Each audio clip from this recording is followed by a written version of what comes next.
Report और ground report के आज के शुमारे में मैं जिला रामबन के एक दूर दराज इलाका, इस वक्त जिस पंचायत के हम अंदर हैं ये पोगल अपर पंचायत है।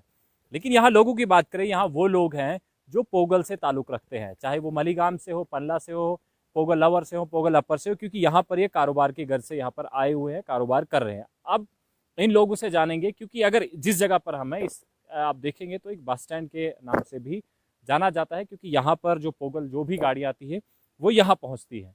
अब पैसेंजर्स को भी परेशानी है, ड्राइवर्स को भी परेशानी है, और उसके साथ साथ जो यहाँ के बिजनेस तबके से जुड़े लोग हैं उनके सामने भी परेशानी है। सर, सबसे पहले हम आपके पास आएंगे, क्या कहेंगे आप यहाँ पे जो काम कर रहे हैं लोग, जिसमें दुकानदारों की बात करें, ड्राइवर्स की बात करें, गाड़ी पार्किंग की जहाँ बात करें, किस तरह के इंतजामात हैं यहाँ पर, क्या परेशानियाँ रहती है? सबसे पहले मैं आपके इस चैनल का शुक्रिया अदा करता हूँ। जहाँ तक हमारे इस बस स्टैंड पोगल की परेशानी है, सबसे बड़ी परेशानी ये है कि यहाँ पर अभी तक जिस तरह गवर्नमेंट ने एक पॉलिसी चलाई कि जगह जगह विजिटिंग ऑफिसर भेजे जाए और वहाँ पर लोगों के हालात को देखा जाए और वो उनका अजाला किया जा सके, लेकिन जो भी विजिटिंग अफसर यहाँ पे आए, इसी बस स्टैंड में प्रोग्राम हुए और इसी बस स्टैंड में हमने इस बस स्टैंड के लिए कुछ खास काम लिखाए। उसमें से सबसे पहला काम था कि अरसा 4 साल से बस स्टैंड में पानी नहीं है, टोटली भी पानी नहीं है। चाहे यहाँ पैसेंजर हो, यहाँ सवारी हो, यहाँ के दुकानदार हो, पानी की बहुत बड़ी परेशानी है। दूसरी चीज़, यहाँ पे बार बार हमने इस बाथरूम के लिए एक टॉयलेट कम्प्लेक्स लिखवाया और विजिटिंग अफसर जो भी आए उन्होंने वो बयान कलमबंद किए, वो लिख के ले गए और न जाने किन हालात के वजह पर अभी तक वो सेंक्शन नहीं हो पाए।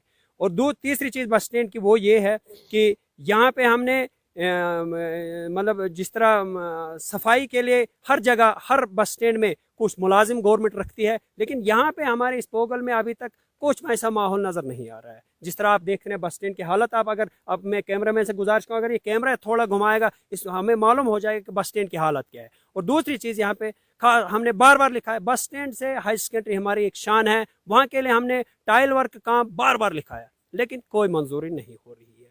और दूसरी चीज़, एक बार यहाँ हमारे इस बस स्टैंड से लेकर ये हमारी जामे मस्जिद ऊपर है, तकरीबन ये मुझे लगता है कोई 30-40 मीटर दूर है, हमने टाइल वर्क इस पे लिखाया और अभी 2 बार ये सैंक्शन हो चुका और न जाने किन वजूहात के बिना पर इस काम को रुकाया जा रहा है और इसको काटा जा रहा है और दूसरी जगहों पे काम होते हैं।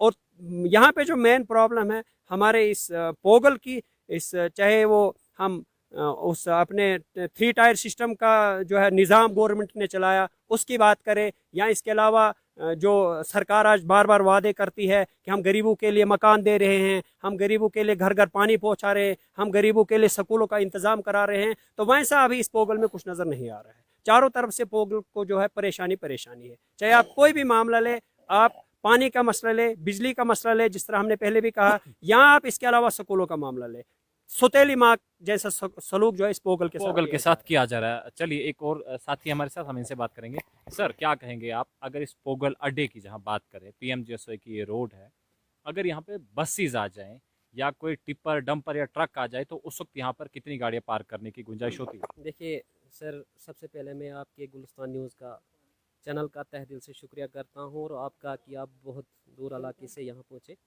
जहाँ पे सर हम खड़ा हैं अभी, this is the centre place of Pogal. ये यहाँ जो है ये पोगल का एक सेंटर प्लेस है जो जहाँ की दूर दूर से लोग आते हैं। यहाँ एक मरकज़ है पोगल का, ये दूर दूर से लोग आते हैं, चाहे वो टूरिस्ट हो, चाहे यहाँ कस्टमर हो, चाहे वो ड्राइवर हो, चाहे कोई भी वो यहाँ पहुँचता है। लेकिन बदनसीबी से यहाँ के लोगों का कहना है कि यहाँ पे जो है बाथरूम की प्रॉब्लम है, पानी नहीं है। बहुत अरसे से ये जो है कोशिश करते हैं उस चीज़ को लाने के लिए, मगर यहाँ पे कोई इंटरेस्ट नहीं देता है। दूसरी बात, यहाँ जो मेन बात है, यहाँ पे दूर दूर इलाके से आज भी नवंबर के महीने में परसों टूरिस्ट जो लोग आए, वो सरगली के लिए, जो एक सरगली जो एक टूरिस्ट जो है ना, नहीं टूरिस्ट डेस्टिनेशन भी, और मतलब एक बेहतरीन प्लेस है पूरे, यहाँ मैं समझता हूँ डिस्ट्रिक्ट रामबन नहीं बल्कि जम्मू कश्मीर की सबसे बेहतरीन जो है टूरिस्ट जो है प्लेस वो सरगली है।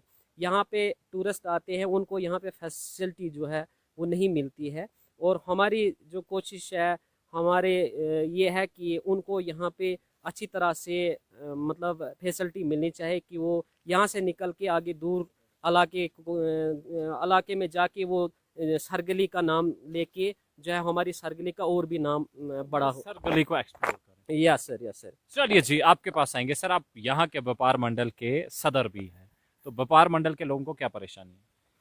सर व्यापार मंडल का परेशानी यही है, बस यहाँ बस स्टैंड पोगल में सर पानी स्टैंड होना चाहिए और बाथरूम भी होना चाहिए सर, बस यही इसमें से ज़्यादा। ये चीज़ें आपके पास हो तो आसानियाँ होंगी। जी जी, बहुत आसानी होंगी सर। और बाकी ड्राइवर लोग भी हैं, उनको भी है, ये सवारियाँ हैं उनको भी है सर, दुकानदारों को भी है, हर एक को ये समस्या है सर। चलिए सर, ये व्यापार मंडल के यहाँ के जो लोगों का कहना है कि जनाब इनके सामने क्या परेशानियां हैं।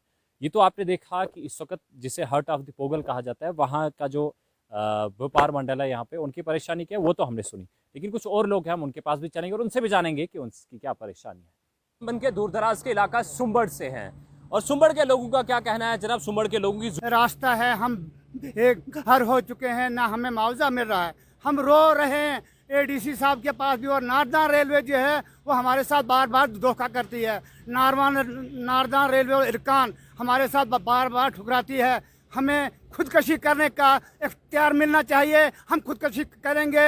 यहाँ हम इस भारत के रहने वाले नहीं हैं, हम यहाँ से, हमें कोई यहाँ से दस्तावेज दिए जाए, हम यहाँ से इलाके से निकल जाएंगे। अच्छा, ये हुआ कैसे है? आप जो कह रहे हैं जनाब रेल बन रही और आपके घरों को नुकसान, आपके रास्ते नहीं रही, आपके पानी नहीं रहा, हुआ क्या ऐसा? जी ऐसा ये हुआ जनाब, हमारे साथ गुंडागर्दी हो रही है, हमारे पर कोई इंसाफ नहीं मिल रहा है। हुआ क्या ऐसा? मतलब ये सब चीजें, आपके रास्ते किस तरह से तबाह हुए, पानी किस तरह से तबाह हुए, घर किस तरह से? रेल की वजह से पसियां आ पड़ी हैं यहाँ से। और नारदान और रेलवे जो है वो हमारे साथ बार बार, हम डीसी साहब के पास भी गए, एडीसी साहब के पास भी गए, हमारी वो बड़ी सुनवाई करते हैं। डीसी साहब भी, तहसीलदार साहब भी हमारी बहुत रहनुमाई करते हैं, लेकिन जो नारदान इरकान है वो गुंडागर्दी कर रही है हमारे साथ बार बार धोखा कर रही है, हमें इंसाफ नहीं मिल रहा। चलिए जी, इंतजामिया की तरफ से पूरा ताउन मिल रहा है जनाब, हमारी रहनुमाई की जा रही है, लेकिन जो यहाँ पे कंस्ट्रक्शन कंपनी है या फिर जो नार्दर्न रेलवे है वो इनकी बात को अनसुना कर रही है। जनाब क्या कहेंगे, क्या नाम है आपका? बताएं जी, क्या परेशानी है आपकी? सर ना है, हमें 2 साल हो गया, हमें मकानों से निकाल लिए हैं, ना किराया, ना मकानों का मुआवजा सिर्फ में बना के रखा है, ना रेलवे वाले देते हैं ना कुछ। तो ऐसे ना रास्ता है, ना पानी है। पानी क्यों नहीं है? कंपनी वालों ने काट लिया सब उधर से, इरकान वालों, तो ये वजह है कि। सर आप आगे आएंगे जी, बताएं आप क्या कहेंगे, क्या आपकी क्या परेशानी है?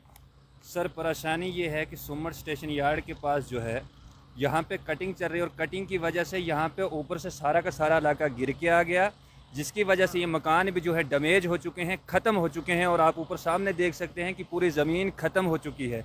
2 साल से हम डीसी ऑफिस जा रहे हैं और डीसी साहब से रिक्वेस्ट करें और डीसी साहब ने सारा का सारा यानी कि विज़िट भी हुआ, पटवारी, नायब तहसीलदार वगैरह सब का विज़िट हुआ, लेकिन इरकान नारदान रेलवे नहीं मान रही है।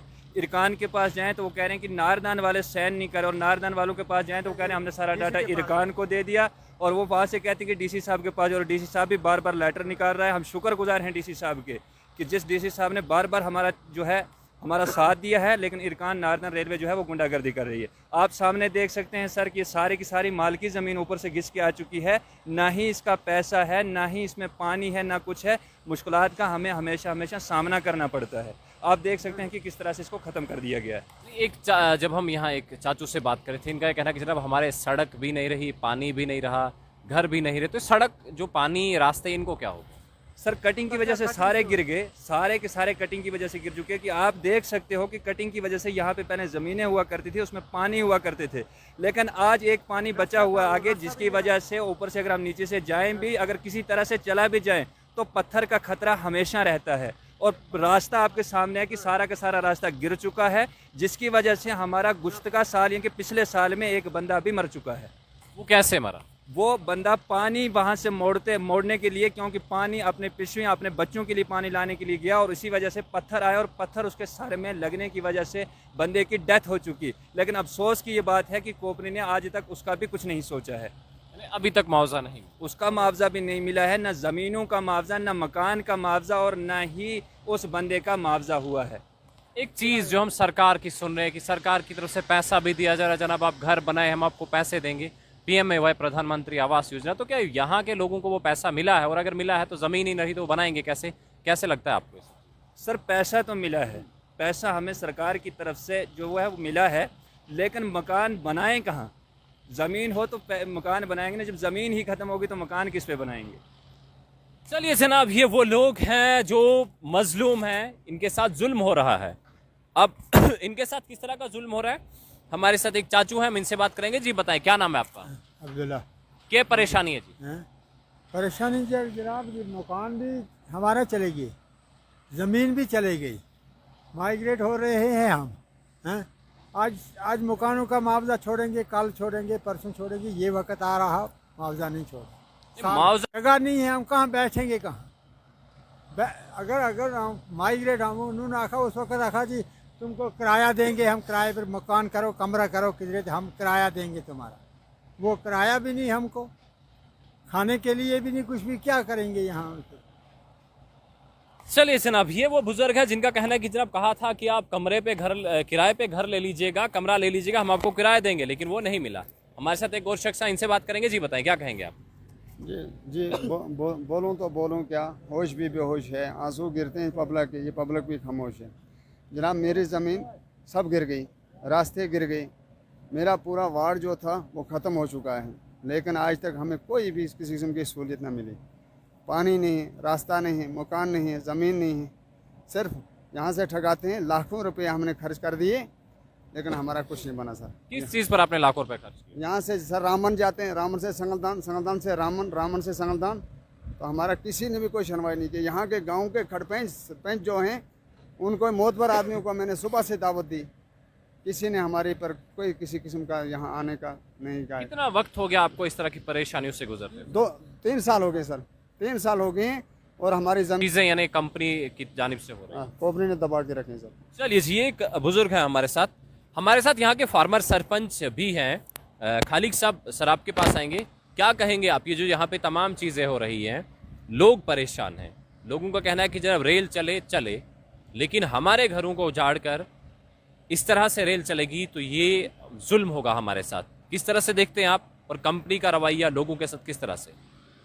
मैं साबका सरपंच हूँ, तो यहाँ तकरीबन 3 साल से यही सिस्टम चलता रहा। मैं भी कई बार एडमिनिस्ट्रेशन से मिला जाके। इन लोगों को सरकार की तरफ से यहाँ सिर्फ एक स्कूल था, एक प्राइमरी स्कूल है और एक हाई स्कूल है, उसमें इनके बच्चे जाते थे। जब से ये रेलवे का काम यहाँ हुआ तो ये स्टेशन यार्ड कंस्ट्रक्शन की वजह से जो ये कटिंग की, और इनकी ये प्राइवेट लैंड है, ये स्टेट लैंड नहीं है, इनकी प्राइवेट लैंड जो सारी खिसक गई, रास्ते भी चला गए, चश्मे में बच्चे इनके स्कूल जाने से घरों में बैठ गए, जाएंगे कहाँ से जब रास्ता ही नहीं है। दूसरा रहा पानी, ये लोग माल मवेशी पालते थे और उसी पे अपना गुजारा करते थे। यहाँ कोई गवर्नमेंट एम्प्लॉयड इनमें नहीं है। अब इन्होंने वो माल मवेशी भी बेच दिया, करें क्या, खिलाएं क्या उनको, जब पानी ना मिले तो सूखी घास से क्या होगा। तो इन लोगों पे कतई ये कंपनी की तरफ से जुल्म है। लास्ट ईयर भी एक बंदा, वो सामने जो दिखाई दे रहा है वो मकान आपको, मोहम्मद शफ़ी नाम का, तो जब बच्चे प्यास की वजह से तड़प रहे थे तो वो बारिश में निकला पानी लाने, ऊपर से पत्थर आया तो वो उसकी डेथ हो गई। उसका FIR तक लाज नहीं हुआ, ना तो उसको कंपनी से कोई मुआवजा मिला, ना तो कोई रिलीफ मिली, ना सरकार की तरफ से। उसको इतना कि रेड क्रॉस से 5-6 हज़ार रुपये डिस्टर्ब देता, वो भी नहीं मिला गरीब आदमी को। उसके बच्चे पानी के लिए तरस रहे हैं। अभी उनके 2 मकान थे, एक एक्वायर कर दिया, दूसरा भी एक्वायर कर दिया, बाद में एक के पैसे मिले, दूसरा बोला नहीं जी ये आपने ये स्ट्रक्चर बाद में बनाया। सरपंच साहब, एक चीज़ जो आप देख रहे हैं, क्योंकि आपने खुद कहा कि जनाब लोगों का जुल्म हो रहा है, इस वक्त अगर हम देखें, अगर ये इस काम पर नज़रसानी न की गई, लोगों की बात को न सुना गया, तो किस तरह का नुकसान यहाँ के लोगों को झेलना पड़ सकता है? यहाँ तो हद से गुजर गया है, लोगों के पर जुल्म जो है हद से ज़्यादा हो चुका है। अब ये लोग मजबूर हैं रोड पे आने को। रोड पे आएंगे तो इनके लिए PSA तैयार है। यहाँ साथ में ये जो मकान आपको सामने दिखाई दे रहा है, ये अब्दुल लतीफ़ का मकान है, 12 बच्चे हैं बंदे के, उसकी ये पूरी ज़मीन जो है चला गई। एक मकान बचा, वो भी आज खिसक गया। तो उसने 2-3 बार कंपनी वालों का काम रोका, तो कंपनी वालों ने असर रसूख लगा के उसको PSA लगा के MPL जेल भेज दिया। ये लोग तो डरते हैं, जाएंगे कहाँ? अगर ये आवाज़ उठाएं सुने कौन? अभी दूसरा बंदा ये बशीर आ रहा है, इसका एक मकान वहाँ नीचे है, वो भी एक्वायर हो गया, कोई मुआवजा नहीं मिला। जिन लोगों की ज़मीनें एक्वायर हुई हैं इनको 50% मुआवजा मिला है, 50 बैलेंस रखा है। अभी एडमिनिस्ट्रेशन पहले 4 महीने पहले यहाँ तहसीलदार साहब आए थे, उन्होंने कहा था ये मकान खाली करो, इनको खतरा है यहाँ पे, तो हम इनको रेंट दे देंगे दूसरी जगह रहने के लिए। तो ये दूसरी जगह शिफ्ट हो गए, मकान खाली रहे, इनको कोई रेंट नहीं मिला, कोई मुआवजा नहीं मिला। कई बार हमने एडमिनिस्ट्रेशन से भी रिक्वेस्ट की, रेलवे अरकान से भी रिक्वेस्ट की कि भाई इनको एक्वायर कर लो, अगर ये यहाँ रह नहीं सकता है, यहाँ पे बंदा जिस मकान में रह ही नहीं सकता है तो उसको एक्वायर करो। तो उन्होंने इसको एक्वायर भी नहीं किया, सिर्फ टाल मटोल करते रहे, कब ये खिसके तो हमारी जान छूटे। यानी इस तरह का हाल है जनाब। हमारे साथ एक और शख्स हैं, मौजूद हैं, पंच भी हैं। सर क्या कहेंगे आप, सुमड़ के लोगों के क्या दर्द है और इसकी दवा क्या है? शुक्रिया कटोच साहब। दर्द और जो यहाँ की तकलीफ़ें हैं, शायद ये मुश्किल है कि ये हल हो पाए, क्योंकि अभी हमारे एक्स सरपंच साहब ने कहा कि एक जो जिसको PSA लगा है तो वो चलो पार्ट ऑफ इन्वेस्टिगेशन है, वो क्या करते हैं, लेकिन उसमें कम से कम 6 FIR जो DC रामबन ने दिए हैं वो कंपनी के रिलेटेड है, और उसकी पूरी जो ज़मीन थी वो ख़त्म हो गई। मकान उसका वो भी उसी वक्त उसको कहा था 2017-18 में इनको कहा गया कि आप शिफ्ट हो जाओ, यहाँ ये एरिया जो है ये खिसक रहा है, तो आप शिफ्ट होके तो हम किराया रेंट पे आपको मकान दे देंगे। टेंट का बोला, और टेंट भी DC साहब ने खुद ऐलान किया था, ना टेंट मिला, ना किराया मिला, ना उनका वो रेंट मिला, कुछ चीज़ कोई किसी भी तरह की सहूलियत एडमिनिस्ट्रेशन से नहीं मिली। इसमें कहीं ना कहीं ज़िम्मेदार जो है वो डिस्ट्रिक्ट एडमिनिस्ट्रेशन है, DC साहब है रामबन, ADC साहब, ACR और तहसीलदार साहब। हम नार्दर्न रेलवे के पास भी गए, वहाँ भी कहीं कंप्लेंटें पड़ी हुई हैं, अभी भी फाइलें पड़ी हुई हैं। अगर 2018-19 में इनके मकानों का मुआवजा मिल बन गया है तो उसमें देने में क्या प्रॉब्लम आ रही है, क्या रुकावट है, वो एडमिनिस्ट्रेशन को इनको दे देना चाहिए ताकि ये शिफ्ट होकर दूसरी जगह मकान बनाए। ना मकान का इस जो अभी हमारे यहाँ पे एक कैजुअल्टी हुई वो दिन के वक्त में हुई, पूरी दुनिया देख रही थी, लेकिन उसके लिए भी ना FIR हुई। जब भी मामला यहाँ पे आ जाता, अगर पानी पे कोई गया 10 मिनट अगर रोक लेते हैं, माल यहाँ का इन लोगों का अगर चश्मे पे जाता है 10 मिनट मशीनें रोक ली तो धर्मकोट SHO साहब आ जाते हैं पुलिस लेकर कि काम बंद कर दिया। सर ये मैन यहाँ का तो मुझे नहीं लगता है कि ये लोग यहाँ ज़िंदगी बसर कर रहे हैं, क्योंकि एडमिनिस्ट्रेशन का जो पूरा फोकस है इस वक्त वो नार्दर्न रेलवे के सपोर्ट में है। गरीब आवाम के तरफ ना एडमिनिस्ट्रेशन देख रही है, ना नार्दर्न रेलवे है, तो ना ही कोई सरकार देख रही है। अभी यहाँ के बच्चे जो हैं मैक्सिमम जो फर्स्ट सेकंड या 5th तक के जो बच्चे वो स्कूल नहीं जा रहे हैं। अभी जिनको 5 साल पहले फर्स्ट में एडमिशन किए, 5 साल तक वो घर बैठे, रास्ता की कोई भी कनेक्टिविटी नहीं है कि ये स्कूल में जा सके, ये अपनी तालीम हासिल कर सके। यहाँ इन गरीबों का कोई सुने। सर इसके लिए हमें एडमिनिस्ट्रेशन से जो नए DC साहब आए हैं, हम गुजारिश करते हैं कि कम से कम इन लोगों की तरफ ध्यान दे जो जनवन है इनका। हम ये नहीं कहते अगर इनका हक है तो दो, नहीं है अगर इनका हक नहीं है, इनके मकान नहीं है, इनका कोई यहाँ पे मकान नहीं बना है, इनका मुआवजा नहीं बना है, इनकी ज़मीन जो मलकियत ज़मीन यहाँ से गिर गई, अगर नहीं बनती है इनको तो इनको यहाँ से निकाल दो, बाई फोर्स निकाल दो। अगर इनको सब कुछ इनका यहाँ पे है, रिकॉर्ड इनका मौजूद है, तो कम से कम इनका मुआवजा, इनको हक अपना मिलना चाहिए ताकि दूसरी जगह शिफ्ट होंगे। किसी मंजिल तक पहुंचने के लिए एक सड़क रहती है और दूसरा रास्ता, तो रास्ते का क्या हाल है इस इलाके को जब हम देखें? सर मैक्सिमम जो यहाँ पे 40-50 घर हैं, इनको रास्ते का तो इनका किसी भी तरीके से कोई कांटेक्ट नहीं है। अभी जो हमारे यहाँ पंच साहब भी हैं, एक रास्ता हमने ऊपर से निकाला, जबकि वो रास्ता इनको 10 किलोमीटर के आसपास, 10 किलोमीटर यहाँ से ऊपर जाना और दासा से होके आना दूसरे वार्ड में, यानी 10 किलोमीटर इनको सफ़र करना है। फिर वो जो पंचायत से जो मिला है रास्ता वहाँ सफ़र करने के लिए, और नीचे जो यहाँ से अगर जहाँ 10 मिनट का रास्ता है वहाँ इनको 2 घंटे का सफ़र करना पड़ता है। यानी ये चीज़ है ना, परेशानियाँ हैं। हमारे साथ एक और शख्स है, हम इनसे भी बात करेंगे। जनाब बताएं क्या नाम है आपका? जी फरीद अहमद। क्या परेशानी जी आपकी? जी हमारी परेशानी यही है कि मुआवजा जो मकानों का कुछ का बना है, कुछ का नहीं बना है। DC साहब के पास जाते हैं, वो नोटिस निकाल के देते हैं, इरकान वालों को दे दो, इरकान वालों को देते हैं, वो देते हैं नारदान वालों का मसला है, नारदान वालों को पूछते वो बोलते हैं इरकान वालों का मसला है। वो सिर्फ एक दूसरे के ऊपर टाल मटोल करते हैं, लिहाजा हमारा मसला हल नहीं हो रहा है सर। अब आप चाहते क्या, डिमांड क्या करेंगे आप? सर डिमांड यही है कि हमारे मसले हल हो जाए। ना रास्ता है, ना पानी है, ना बिजली का कोई सिस्टम नहीं है यहाँ, जिंदगी बसर करने का कोई गुंजाइश ही नहीं है। जी आप कुछ बताना चाह रहे हैं, क्या कर रहे हैं? नहीं, वही मुआवजा क्या तो बोल इसके बारे में जमीन रास्ता के आसल डीसी साहब इधर दरबार रखे यहाँ, देखे आप खुद सर। जी आप कुछ कहना चाह रहे हैं सर? हम तो यही रिक्वेस्ट करते हैं जो हमारे डीसी साहब आए हैं वो एक दिन यहाँ पे दरबार करें, तकरीबन लोगों की ये हालात देखें। हम तो क्या दे सकते हैं उनको, लेकिन आखिरत में मिलेगा उनको, उस वक्त वो पछताएंगे कि हम सुमड़ अगर एक बार में फिर गया होता। हम ये यहाँ पूरे अवाम जो है किसी रेलवे से कोई चंदा नहीं करेंगे, कुछ नहीं करेंगे। हम चाहते हैं डी साहब को दावत देते हैं कि एज ए गेस्ट वो यहाँ पे आएँ, एक दरबार रखें और लोगों के मसले मसाइलों को हल करें। चलिए ये जनाब सुमड़ के लोगों की दाद फरियाद है। अगर आप बात करना चाहते हैं जी बताइए, क्या नाम है आपका? मेरा नाम अल्ताफ हुसैन है सर। जी अल्ताफ साहब कहाँ के रहने वाले हैं? मैं यहाँ का रहने वाला हूँ सर। इधर का ये ज़मीन मेरी थी जो गिर गई है, ये सामने में दिख रही है। कितनी जमीन आपकी गिर गई जनाब?